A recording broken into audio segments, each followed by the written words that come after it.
Hey everybody, Lisa Savaniak here from lifelikeyoumeanit.com, giving you another tip to help you cope with your anxiety during this time of coronavirus and beyond.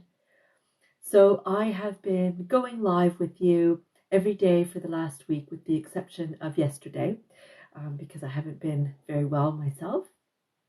And I've been giving you tips every day. So if you're watching this on Instagram, then go on over to my IGTV and you can check out all of those videos.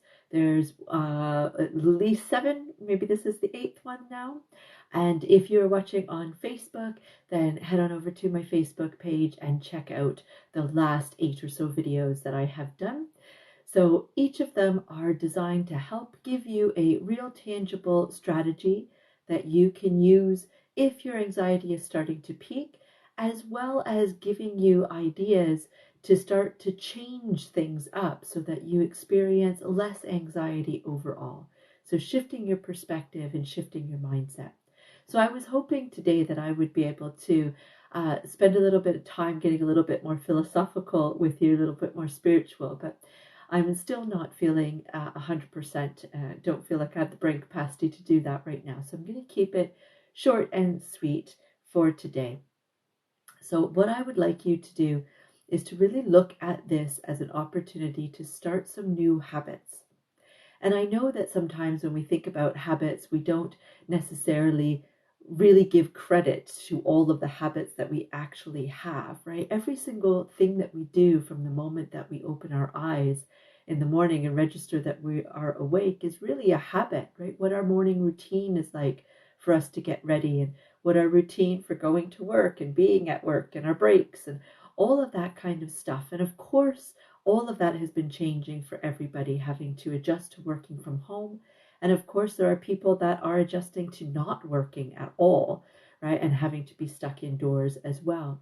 But it's all about the perspective that we have on these things. So taking the word stuck at home, and shifting that and exchanging that with another word that is a little bit more positive, right? Having the opportunity to be at home, having the opportunity to create new habits for starting our day and throughout our day and at the end of the day that really foster great mental, emotional, and physical well-being within us, and spiritual well-being as well. So for example, many people, me included, back when I was working as a teacher, I'd get up in the morning and it was just rush, rush, rush, right? And I'd always dream about having the opportunity to be a little bit more cognizant with my morning routine, a little bit more slow and measured and precise with what I wanted to do. Like maybe having a cup of tea in the morning and contemplating what I wanted to achieve that day before I even got into the shower, or starting the day with some yoga or some meditation, or reading a chapter out of a book. And I get it, if you've got small kids at home, these types of things may not be possible at all, but that doesn't mean that you can't implement stuff like this at the end of the day after they go to bed, or allow yourself to get up a little bit earlier than what they do and do some of these things, right? Everything is, in the words of Marie Forleo, everything is figure outable, right? We can, if we really are determined enough, then we can really figure out anything that we need to. And this is one of those times when that can be so effective, is to actually look at this as an opportunity, even if you are down and out, especially if you are down and out, especially if you are struggling. But what a fantastic time for us to start some new habits. So for example, my husband and I started doing 10 sun salutations with yoga every morning, and then followed that up with a meditation. And at the end of the day, we're doing another meditation before we go to bed. Now, meditation was always my thing to do, and I've always loved doing yoga as well. But my husband, not so much. He was busy going off to work, and I've been working at home for almost 2 years now.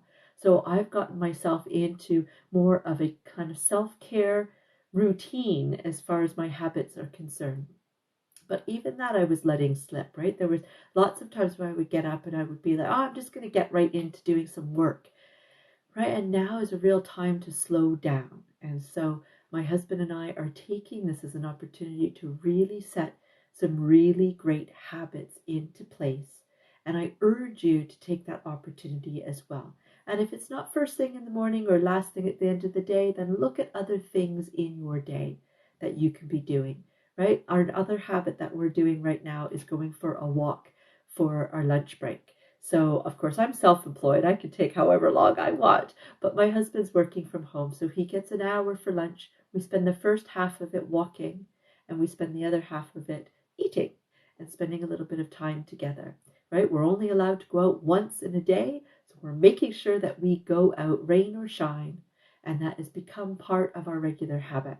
So much so that even now that I am ill, we're still actually getting outside, even if it's just in our own back garden, just so that we can get that fresh air, because it's part of our routine now. And remember that habits take 21 to 66 days to instill. So don't be hard on yourself if you've done something for even the last week and then all of a sudden you forget to do it one day and you're kind of starting all over again, right? It does take consistency, but that's really the key here. My message here is to find what works for you, find what you are really enjoying, and then be consistent with it. Really hold yourself accountable. Put it in your calendar if you need to, so it sets a reminder for you. Set an alarm to go off if you need to, so that you've got that reminder to actually do it. And after 21 to 66 days, it will become such a habit, such a part of your normal routine, that you won't need to go to those lengths to continue with it. I hope that that was helpful. I'll be back on tomorrow, and hopefully if I am feeling better and my brain is functioning more, I'll be able to get a lot more philosophical with you, a lot more spiritual, and we can start talking about some really cool and interesting things to change your perspective. Thank you so much. Bless. Lovely to see you all.